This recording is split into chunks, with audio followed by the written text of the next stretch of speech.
या तो विन है या तो लर्न है। अस्सलाम वालेकुम यार, न्यूजीलैंड ने पाकिस्तान क्रिकेट टीम को ट्राई नेशन सीरीज का फाइनल हरा दिया है और चैंपियन बन गया है और दूसरा कंसेक्यूटिव मैच पाकिस्तान को हराया है। और याद रहे, पाकिस्तान के ग्रुप में ही है न्यूजीलैंड, जो भी हमने चैंपियंस ट्रॉफी खेली और होम की विकेटों पे वो हमें हरा रहे हैं और पाकिस्तान को बुरी तरह हराया। बुरी तरह से मुराद यह कि पाकिस्तान ना बैटिंग में आगे आया ना बॉलिंग में आया और न्यूजीलैंड ही छाया रहा। फील्डिंग में उनके भी लैप्सेस थे, लेकिन हमने कहा आज हम आगे नहीं जाने देंगे तुम्हें, हम तुमसे पीछे ही रहेंगे। और पाकिस्तान 5 विकेटों से हारा है। ओवर भी पीछे पड़े थे, विकेटें भी पड़ी थी और पाकिस्तान जो है वो 250 रन भी नहीं कर सका। पहली इनिंग्स में पाकिस्तान बैटिंग ऑप्ट किया, ठीक है, चेंज फैसला लिया, लेकिन 250 रन नहीं पाकिस्तान बना सका। और जिस तरह एंड पे 30-40 रन किए गिरते पड़ते, वो उस पर मैं बात करूंगा। और वो हंसते खेलते हुए Daryl Mitchell, Kane Williamson, Tom Latham, जो बंदा फॉर्म में नहीं है, वो 50 कर रहे हैं, हंस रहे हैं, कैच छूट रहे हैं, हर कोई अपनी अपनी जो है ना उसमें देख रहा है, किसी को किसी की परवाह नहीं है। कोई ऐसा एनवायरनमेंट नजर आता है। आधे बंदे उधर से पकड़ के ले आए टीम में, आधे उधर से। ना बॉलिंग हो रही है ना ही बैटिंग हो रही है। इस पर मैं बात करता हूं। देखो, पाकिस्तान की मुझे नहीं समझ आती, मैं बैटिंग पे बात करूं, मैं बॉलिंग पे बात करूं। मतलब पहले मैच में इतना फैंटा लगता है हमें, वो मैच हमारा फारिग हो जाता है, ठीक है। फिर हम बैटिंग में ब्रिलियंस करते हैं और फिर आज बैटिंग ठूस हो जाती है, ठीक है।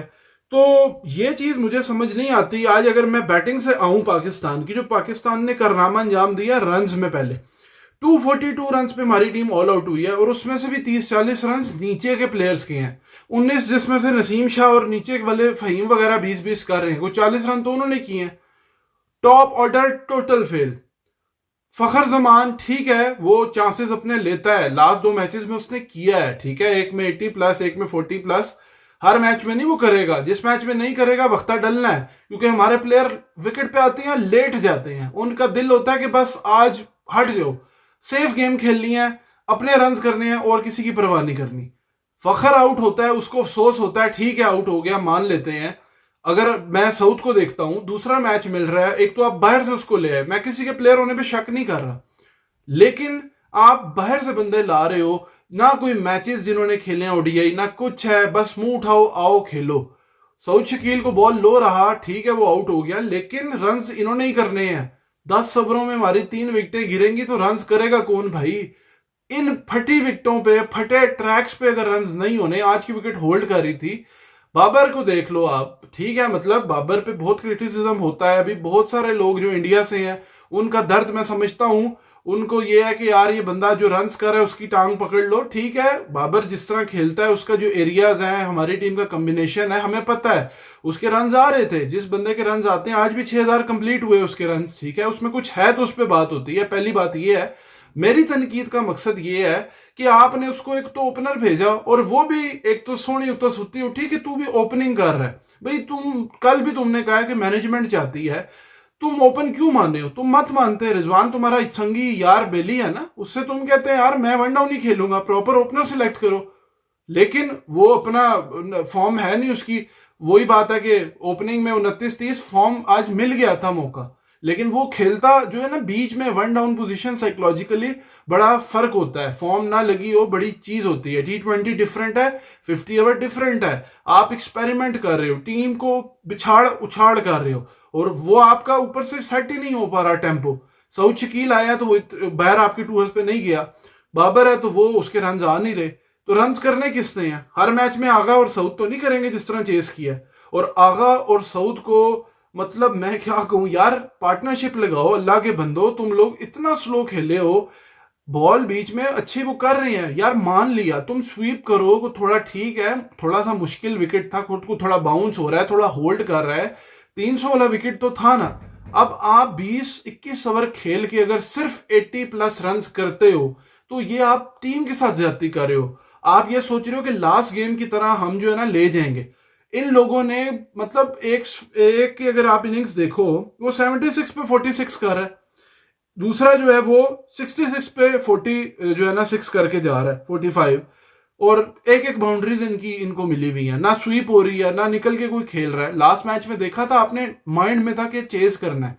इस मैच में हमने टेम्पो सेट करना है, हम बहुत ज्यादा शेल में खेलते हैं, मतलब यार सेंटर ही लगा हुआ था ना, आगे को मुरलीधरन तो नहीं था। लेकिन मुझे नहीं इनकी बैटिंग की समझ आती। अभी तो इंडिया नहीं आया, इनके स्पिनर अच्छे हैं, ब्रेसवेल मान लिया, सब कुछ है, पार्ट टाइमर ही है ना। जब अक्षर या जडेजा खेलेंगे वो तो राइट आर्म को लेफ्टी होंगे, तो वहां तो फिर हम बिल्कुल ही आंखें बंद करके बस खेलेंगे, अपने अपने रन करेंगे 250 और वो चेस कर लेंगे। तो ये प्लान इसको कट आउट करना पड़ेगा भाई, पहली बैटिंग करनी है, किस तरह करना है। नीचे से तैयब भी खेला है, तैयब की इनिंग्स छोटी थी लेकिन उसका नंबर बहुत नीचे है, वो टीम के लिए वहां रन करने के चक्कर में आउट हुआ। वो ना आउट होता पाकिस्तान 300 करके जाता। जो वहां से सिचुएशन जिस तरह वो खेल रहा था, 300 को टच करते ही करते वो बहुत अच्छा खेल रहा था। उसने नीचे से रन किए भी 38 33 पे, 115 का उसका स्ट्राइक रेट। लेकिन रिजवान एंड आगा जो है ना वो ठीक है, मैं इतना क्रिटिसिज्म नहीं करता, लेकिन यह है कि इनको अटैक थोड़ा सा माइंडसेट अपना बेहतर वहां करना था। थोड़ा सा जब इन्होंने गेम चलानी थी ना, इतना शेल में चले गए कि गेम चलाते टाइम जो है ना रिजवान इनसाइड एज हो गया, आउट हो गया। वो टाइम या तो फिर आप बॉल्स कम कंज्यूम करते, पार्टनरशिप लगी जरूर लेकिन उससे हम बहुत पीछे आ गए गेम में। वो जो रन एक अचीव करने थे उस चक्कर में एंड में हम तेज करने में हमारा कलैप्स हो गया। और ये रन यूं चल नहीं सकता कि आप जो है ओपनर्स आपके ऊपर से फेल होते रहे। दुनिया की टीमों में से टॉप 3 में से 1-2 रन करेंगे, हमारे तीनों फ्लॉप होंगे तो रन करने किसने हैं, होम पे कौन करेगा। सोचने की बात है ना। हमने तो वैसे भी दुबई जाना है। फिर मुझे खुशदिल शाह की समझ नहीं आती, वो क्या उसका रोल आपने रखा है, उसको एज अ बॉलिंग आपने करनी है या बैटिंग करानी है, क्या कराना चाहते हो, कैसे उसको लाए हो। ठीक है, मुझे खुद बड़ा अजीब लगता है। 18 बॉलें 7 रन, फहीम अशरफ 21 कर रहा है, बाउंड्री मार के भी 21 पे 2 चांस मिले हैं, फिर भी 21 बॉलों पे 22 है। तो ये हालात आपके सामने हैं जहां पे शाहीन एमी मार मार के आउट हो रहा है, 7-7 ओवर पड़े हैं, खुशदिल आउट हो रहा है। नसीम शाह इनसे बेहतर रह गया, 17 पे 19 कर गया, छक्का भी मार गया। तो मतलब यार विकेट इस तरह की नहीं है कि आपको अफ्रीका में खेल रहे हो, कहाँ खेल रहे हो, लेकिन ओवर पूरे ना खेल पाना, 3 बॉलें छोड़ के आ जाना। और ठीक है आपका लैप्स हुए, जल्दी आपकी 10 ओवरों में विकेटें गिरती हैं, लेकिन उसके बाद आपको रिस्पॉन्सिबिलिटी लेनी थी। आपने मिडिल में करना था, ऊपर से करना था। ये 1-2 बंदों की गेम नहीं है आपकी। उनके स्पिनर्स जो है कोई वो आगे से, मतलब मैं क्या उस पर कहूं, मैं मैचेस सेंटर जो है वो 20 रन दे रहा है, 2 विकेटें ले रहा है 10 ओवरों में। उसके स्पेल क्या, मतलब वो खाने वाला स्पेल था, वो अच्छे बॉल कर रहा है, पेस को चेंज कर रहा है, लेकिन उस पर कोई अटैक स्वीप आगे पीछे, मानते हैं कि 3 आउट हुए हुए थे, चांस नहीं था लेना आगे जाके। लेकिन प्रेशर जो है ना, इस तरह से प्लानिंग अगर टीम की है तो वो मुझे नहीं लगता कि आप कर पाएंगे, क्योंकि स्पिनर इस तरह तो पार्ट टाइमर्स आगे आपको आके तंग करेंगे। और पाकिस्तान की आप बॉलिंग देख लो, 250 आप चेस कर रहे हो। आपने आज फहीम को इन किया हसनैन की जगह। हसनैन ने पिछले 8 मैच में 8 ओवरों में 72 रन दिए थे। मोहम्मद हसनैन को आप एक मैच खिलाते हो बिठा लेते हो, दूसरा खिलाते हो बिठा लेते हो, कभी उस बंदे को 3-4 मैच दिए, गो में नहीं दिए, तो फिर वो कैसे परफॉर्म करेगा, पहला सवाल। दूसरा सवाल, फहीम अशरफ जैसे भी आया, आकिब जावेद ने उस पर बात की, मैं बात करता हूं, लेकिन फहीम अशरफ का रोल अगर ऑलराउंडर का है तो क्या आज वो हारिस की और हसनैन की जगह नहीं खेल रहा था? क्या उससे बॉलिंग नहीं करवानी थी? स्पिनर को बीच में फायदा हो रहा था, मान लिया, उसका जहां पहला ओवर अच्छा हुआ, दूसरा अगर उसका गया महंगा, क्या उसको बीच में नहीं लाना चाहिए था? या रिजवान अपनी गलती मानेगा या नहीं लेके आया, या फिर ये आकिब एंड रिजवान की प्लान है, ये हाइड कर रहे हैं, उसको खिला रहे हैं बैटिंग को एज देने के लिए, जो कि आकिब ने खुद मुंह से कहा कि हम 8 नंबर तक बैटिंग है हमारी, 350 कर देंगे। 350 भी कर दो, लेकिन बॉलिंग नहीं होगी तो क्या करोगे? खुशदिल आपका आउट करेगा बीच में। चांसेस, हमारी फील्डिंग आप देख लो, हम लोग कैच छोड़े हैं, ठीक है, साउथ का आप कैच देख लो, शाहीन का चलो फॉलो थ्रू में मुश्किल है, एलबीडब्ल्यू के चांस छोड़े हैं। लैथम जब खेल रहा है 120-25 पे 30 के करीब हम चौथी विकेट ले सकते थे, वहां पे रिव्यू हमने नहीं लिया, जहां नहीं लेना वहां ले लेते हैं। और रिजवान साहब पीछे खड़े हैं, वो ये नहीं जहमत करते कि मैं खुद पीछे लाइन में खड़ा हूं, मैं अगले बॉलर को देख लूं, जैसे सरफराज या कोई और बंदा, हमारे जो चैंपियंस ट्रॉफी में फेमस युवराज का बॉलर से पूछा था, यंग था, वो इधर उधर देखता है कि आगा सलमान वो टेढ़े एंगल पे खड़ा है, वो क्या बताएगा? बल्ला तो लगा नहीं था, ग्लव्स लगा नहीं था, लेकिन वो आउट था। तो ये छोटे छोटे फैसले होते हैं, आपको अपना दिमाग हाजिर रखना होता है चीजों से हट के, ये रिजवान के लिए स्पेशली। दूसरी बात यह है कि आपकी फील्डिंग देख लो, कैचेस विन मैचेस, आप कैच नहीं करोगे, क्या खाक जीतना है आपने? फिटनेस ही नहीं है इस काबिल, आपके पास बॉलर ही कंप्लीट नहीं है। आपने जो लड़का सुफियान या बाकी थे यार, जो भी थे, परफॉर्मेंस थी जितनी भी थी, वो लड़के प्रॉपर तो थे ना, आप उनको लेके जाते, हार जाते, हम कहते चलो ठीक है कोई बात नहीं। आपने खुशदिल ले आए, फहीम ले आए, उनकी बॉलिंग ओवर किसी एक का पूरा हुआ है, फहीम 2 ओवर करता है और आखिरी बॉल की वो भी वाइड होगी। खुशदिल शाह उसके कितने ओवर हुए आज, उसने चलो ठीक बॉलिंग कर दी, मान लेते हैं विकेटें कितनी ली हैं, मुझे तो विकेटें चाहिए ना, बीच में आप विकेटें लोगे तो मैच जीतोगे। वो 6 ओवरों में उसने 22 रन दिए हैं, पिछले मैच में भी अच्छा किया है, बहुत अच्छी बात है। लेकिन पार्ट टाइमर से आप सलमान से 10 ओवर पूरे करवा रहे हो, एक आउट उसने कर दिया विलियमसन को 45 रन देके, लेकिन आपके जो है ना मिडिल में आपको विकेटें चाहिए। इस तरह तो इंडिया जो है उनके प्रॉपर बॉलर्स हैं, बैटिंग करते हैं तो हम स्पिनर को नहीं खेल पाते, ठीक है, टुक टुक टुक टुक टुक टुक विकेटें ऊपर से गिर गई, हो गए, डर एक खौफ बैठा हुआ है। फिर जब बीच में आए तो स्लो हो जाते हैं, और जी विकेटें गिरी थी, जवाब मिल जाता है, नहीं भी है तो तब भी फखर करेगा तो हम जो है ना उसको, हमें पुश मिलती रहेगी जैसे लास्ट मैच में मिली। तो बाबर को भी अपने शल से निकल के खेलना पड़ेगा, प्लेयर्स को करना पड़ेगा, और हमारे पास बॉलर नहीं है बीच में, हम किसको इन करें? अब कोई बॉलर है बेंच पे? कोई हमारे पास चाइना मैन, कोई इस तरह का ऑप्शन है? एक ही बरार है, उसके भी चांस ने लिए और उसको भी हमने मार पड़वा दी। तो पाकिस्तान के पास कुछ भी नहीं है इस टाइम। कुछ कह रहे हैं जी ओपन में चेंज करो, अब आपका टाइम ही गुजर गया 12 का, आप उस्मान खान को लाओगे, उस्मान खेलेगा तो सऊद बैठेगा, सऊद बैठेगा तो इंडिया के खिलाफ लेफ्टी ज्यादा है, उसकी मतलब किस तरह सऊद का फ्लो नजर आ रहा है, आ जाने लग गिरा, बॉल नीचे रह गया, ठीक है, लेकिन तैयब को बाहर करोगे, वो तो अच्छा कर रहा है, उसका तो नंबर इतना नीचे है। रिजवान अपना चौथे नंबर पे ठीक करता है, वो खेल रहा है काफी टाइम से, उसका नंबर नहीं था चौथा, वो रन्स हो गए, अब वो कप्तान भी है, लेकिन बाबर का नंबर चेंज हो रहा है, उसका नहीं हो रहा। तो कुछ लोगों की जगह बदली जा रही हैं, कुछ की नहीं बदली जा रही, जबरदस्ती खिलाया जा रहा है कुछ लोगों को किसी नंबर पे, तैयब को बहुत नीचे खिला रहे हैं, बाबर बहुत मतलब ओपन करा रहे हैं। तो ये टीम को ना इन्होंने सर से लेके पांव से लेके बिल्कुल चेंज कर दिया है। मुझे तो ये समझ नहीं आ रही है टीम क्या करने जा रही है। आकिब जावेद ने तो बड़े बड़े दावे कर दिए कि बाबर आजम जो है ना वो ओपन करेंगे और पहले 10 ओवर यूटिलाइज करेंगे, और बड़ी इनिंग्स भी उनके ऊपर ड्यू है, वो आ जाएगी बड़े मैच के लिए। और उन्होंने कहा जी कि बाबर आजम की ओपनिंग पे उन्होंने जो बयान दिया मैं आपको बताता हूं। अगर आप इन विकेटों को देखें तो असल चैलेंज टॉप ऑर्डर के लिए नहीं है। अच्छा, यहां ना सीम है ना बाउंस है और ना ही गेंद में ज्यादा हरकत।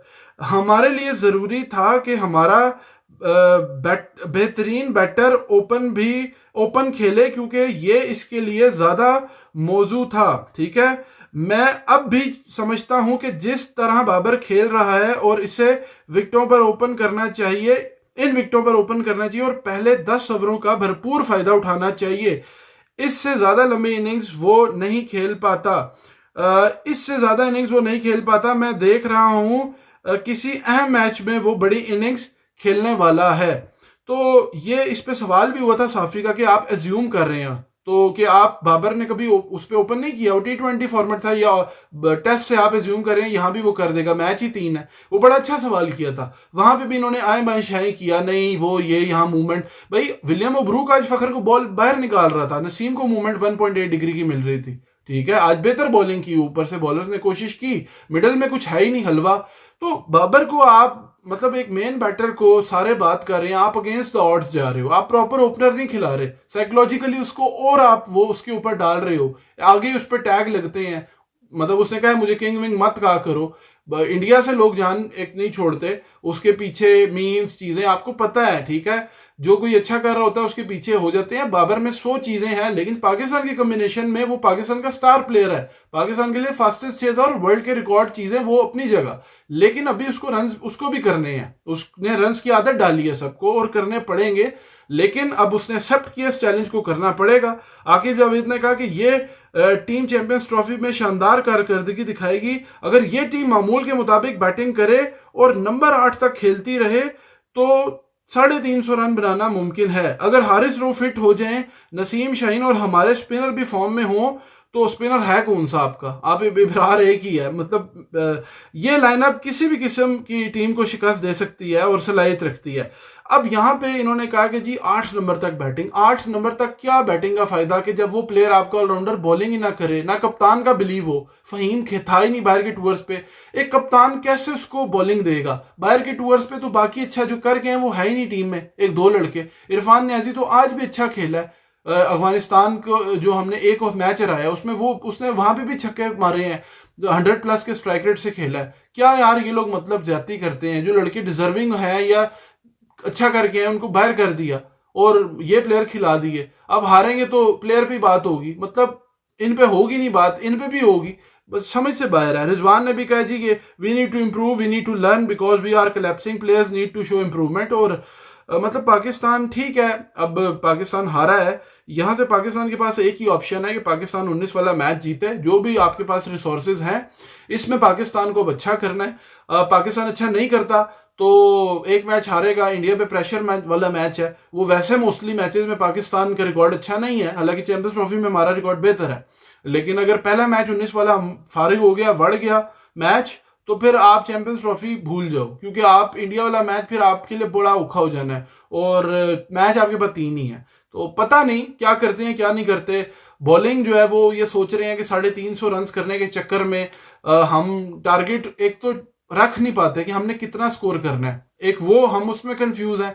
फिर हम ये सोचते हैं इस बैटिंग से हम सिर्फ चेज ही कर सकते हैं, हम ये नहीं कर सकते कि हमारी बॉलिंग जो है ना ऊपर से आउट कर दे। तो बीच में से कौन आउट करेगा? ऊपर तो आउट कर देंगे हम, लेकिन बीच में कौन आउट करेगा? प्रॉब्लम ही ये है। बैटिंग लंबी कर लो, बॉलिंग वीक हो जाएगी, बैटिंग भी सही नहीं हो रही, उसमें भी टुक टुक हो रहा है। तो पाकिस्तान की प्रॉब्लम्स बहुत हैं।